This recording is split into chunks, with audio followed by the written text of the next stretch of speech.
இதுக்கு பதில் சொல்லுங்க சார். இன்னைக்கு நிறைய பேர் என்ன நினைக்கிறாங்க அப்படின்னா, நடைபயிற்சி மட்டும் பண்ணால் போதும், சுகர் மாத்திரையை நிறுத்திடலாம், பிபி மாத்திரை நிறுத்திடலாம், கொலஸ்ட்ரால் மாத்திரை நிறுத்திடலாம், இன்சுலின் நிறுத்திடலாம் நினச்சிட்டு இருக்காங்க. அப்படி தானே? அது ஒரு பெரிய மூட நம்பிக்கை. நல்லா கேட்டுடுங்க. 1 கிலோமீட்டர் நடைபயிற்சி பண்ணினா கூட 40லேருந்து 50 கேலரி மட்டும்தான் எரிக்க முடியும். அதனால நடைபயிற்சி மட்டும் பண்ணி எந்த மாத்திரையும் கண்டிப்பாக நிறுத்த முடியாது. இதோட பெரிய மூட நம்பிக்கை என்ன தெரியுமா? ரைஸ் சாப்பிட்றதுனால தான் சுகருக்கு மாத்திரை போடுறோம், ரைஸ் சாப்பிட்றதுனால தான் இன்சுலின் போட்டுட்டு இருக்கோம். அப்படி தானே?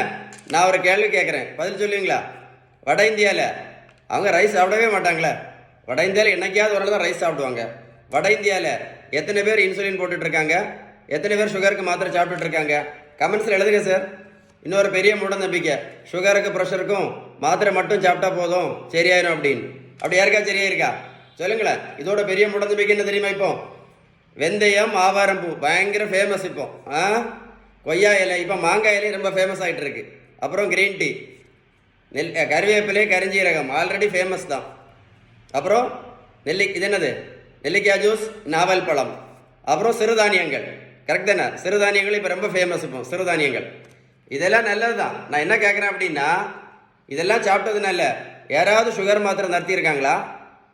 இல்லை யாராவது பிபி மாத்திரை நடத்தியிருக்காங்களா? இல்லை யாராவது கொலஸ்ட்ரால் மாத்திரை நடத்தியிருக்காங்களா? இல்லை யாராவது இன்சுலின் நடத்தியிருக்காங்களா? சுகருக்கு ஒரே ஒரு மாத்திரை போட்டுட்டு இருந்த சுகர் பேஷண்ட் இப்போ சுகருக்கு மட்டும் 3 மாத்திரை போட்டுட்டு இருக்காங்களே. சுகருக்கு மாத்திரை மட்டும் போட்டுட்டு இருந்த பேஷண்ட்டு இப்போ இன்சுலின் போட்டுட்டு இருக்காங்களே. வெந்தயம், கருவேப்பிலை, கரிஞ்சீரகம், மாங்காய் இலை, கொய்யா இலை, நாவல் பழம் இதெல்லாம் சாப்பிட்ட போகிற கூட நல்லா கேட்டுடுங்க. மருத்துவத்தில் உள்ள ஸ்டாண்டர்ட் புத்தகம் ஹாரிசன்.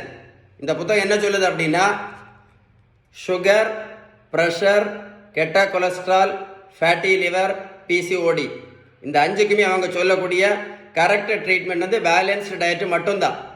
பேலன்ஸ் டயட்டு மட்டும்தான். ஏன் அப்படின்னா சரிதானே? அப்புறம் உடல் உழைப்பு, நல்ல தூக்கம், கடைசி தான் என்னது? மாத்திரை, இன்சுலினும்.